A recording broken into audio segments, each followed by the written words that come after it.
नमस्कार, मी अरविंद विठ्ठल कुलकर्णी. अधोरेखितचा आजचा विषय आहे शरद पवार कोणाला आपलं आणि परकं मानतात. मित्र हो, शरद पवार यांच्या राष्ट्रवादी काँग्रेस पक्षाला आज 25 वर्ष पूर्ण झाली आहेत. हा जो रौप्य महोत्सव आहे तो शरद पवार आणि अजित पवार दोघेही स्वतंत्रपणे साजरा करणार आहेत. पवारांनी याला आनंदोत्सव म्हटलं आहे आणि अहमदनगरमध्ये अहिल्याबाई होळकरांच्या नावाने ते गाव आता संबोधित केलं जातं.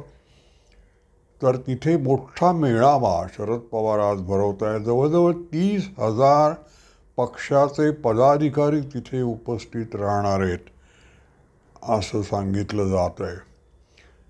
10 जून 1999ला शरद पवारांनी हा पक्ष स्थापन केला. त्यावेळेला परिस्थिती अशी होती की अटल बिहारी वाजपेयींचं सरकार पडलं होतं आणि सोनिया गांधींनी सरकार स्थापनेचा दावा केला होता.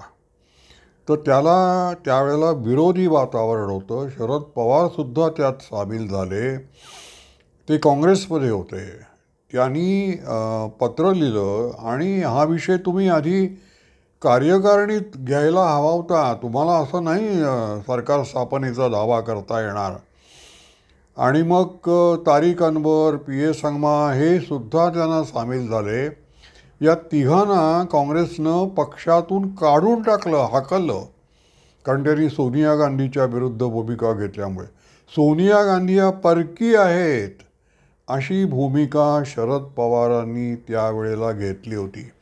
पुढे मग पवारांची भूमिका बदलली. ते पुन्हा काँग्रेसशी त्यांनी काँग्रेसमध्ये सुद्धा गेले. पुन्हा मग बाहेर पडले, काँग्रेसशी युती केली आणि आज शरद पवारांची काँग्रेसशी सोनिया गांधींशी युती आहे. शरद पवारांना परवाच्या लोकसभा निवडणुकीमध्ये महाराष्ट्रात 48 पैकी 8 जागा मिळाल्या. त्यांनी जी महाविकास आघाडी काँग्रेस आणि शिवसेनेबरोबर स्थापन केली होती त्यांना 31 जागा मिळाल्या.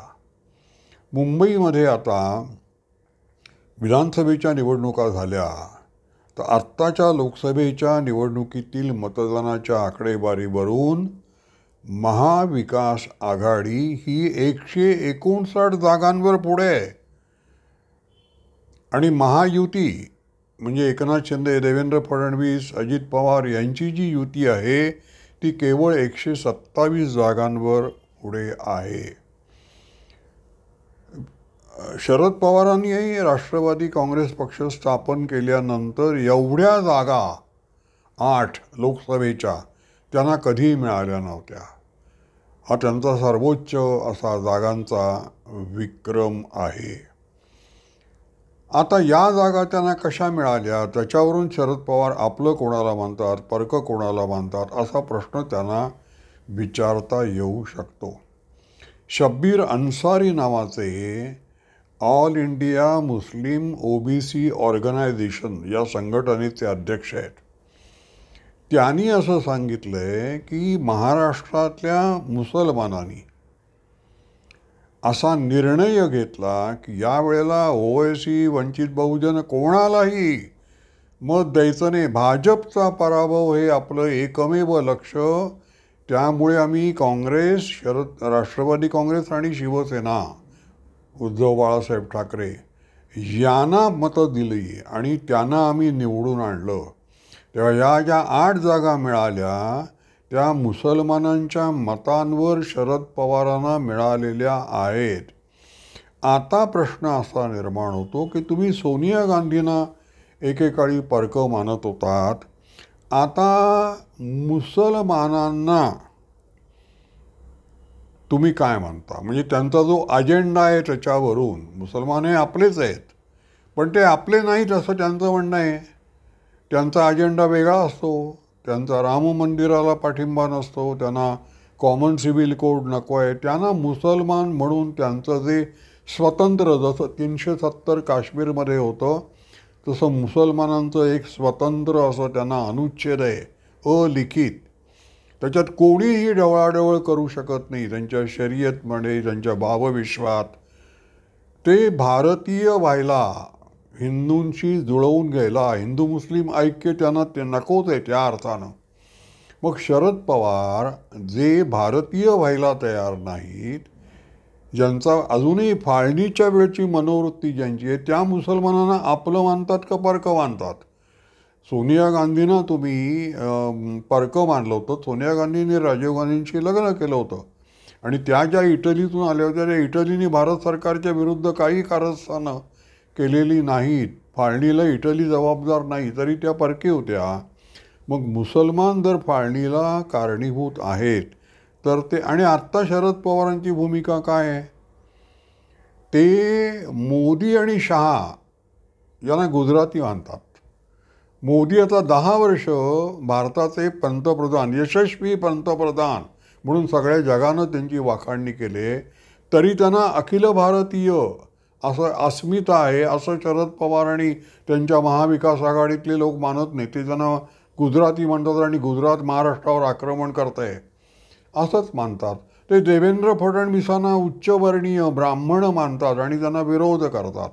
मग शरद पवारांच्या नक्की भूमिका काय आहे? त्यांचा राष्ट्रवाद म्हणजे जो आहे तो नक्की काय आहे? आता गंमत पहा, याच्यामध्ये माध्यमं कुठे येतात, माध्यमांनी काय भूमिका घ्यायला पाहिजे.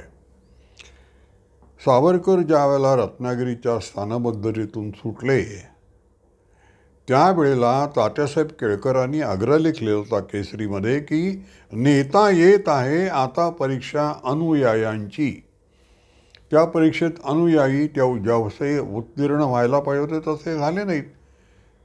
त्यांनी सावरकरांच्या ऐवजी काँग्रेसचा स्वीकार केला आणि फाळणीचा पण मग त्यांना स्वीकार करावा लागला. त्यांना हिंदू मुस्लिम ऐक्य जमलं नाही गांधींच्या मार्गाने. तसं आत्ता प्रसारमाध्यमांनी हे लक्षात घ्यायला पाहिजे की तीच परिस्थिती आता पुन्हा निर्माण होतीये. हे जे महाविकास आघाडीचे लोक आहेत ते भाजपवर कोणता आरोप करतायत की डिव्हिजिव्ह पॉलिसीज आहेत भाजपच्या, त्या आम्हाला नको आहेत. म्हणजे भेद निर्माण करणाऱ्या, फाटाफूट निर्माण करणाऱ्या, भांडणं लावणाऱ्या, द्वेष पसरवणाऱ्या डिव्हिजिव्ह पॉलिसीज.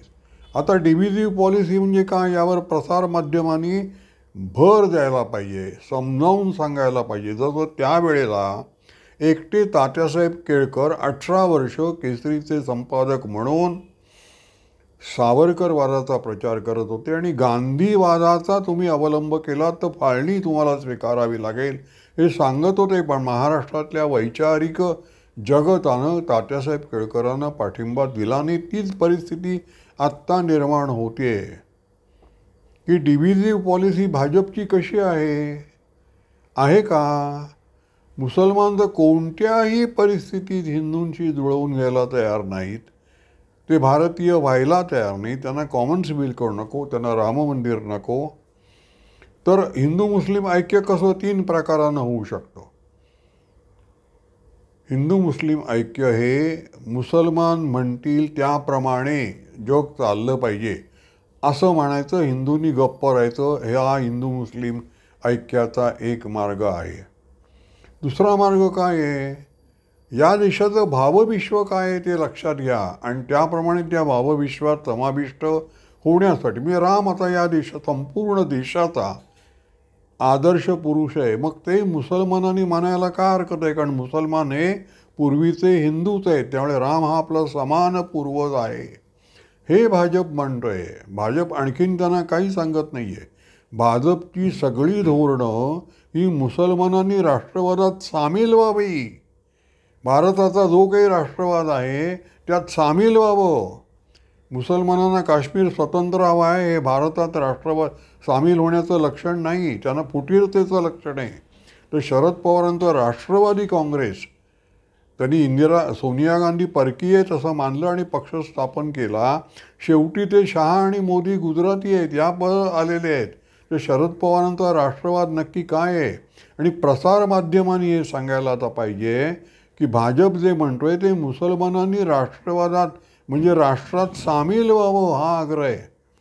मुसलमानांवर कोणतीही गोष्ट लादली जात नाही आहे. तर डिव्हिजिव्ह म्हणजे काय, तर ते मुसलमानांना जसं हवंय तसं जगू द्या असं म्हणण्याला ज्यांचा विरोध आहे ते डिव्हिजिव्ह धोरणं, विभेद निर्माण करणारी धोरणं, अशी शरद पवारांची भूमिका आहे. याच्यात राष्ट्रवाद कुठे आहे? हे राष्ट्रवादाला विरोधी, हे राष्ट्रद्रोही धोरण आहे. हे शरद पवारांनी राष्ट्रवादी काँग्रेसला 25 वर्ष पूर्ण होताना लक्षात घेतलं पाहिजे. आता शरद पवारांना फुटून अजित पवार जेव्हा बाहेर पडले त्यावेळेला शरद पवारांचं सगळं निवडणुकीचं जे रसायन आणि निवडणुकीचं व्यवस्थापन असतं ते अजित पवार करत असल्यामुळे अजित पवार आता पवारांना भारी पडणार. पवारांजवळ माणसं आहेतच कुठे असं बोललं गेलं, लिहिलं गेलं. पण या निवडणुकीच्या परिणामावरून हे दिसून आलं की तो निलेश लंके नवीन उभा राहिला, त्यांनी विखे पाटलांचा पराभव केला. तो भास्कर भगरे त्यांनी भारती पवारचा पराभव केला. तो बजरंग सोनावणे त्यांनी पंकजा मुंडेचा पराभव केला.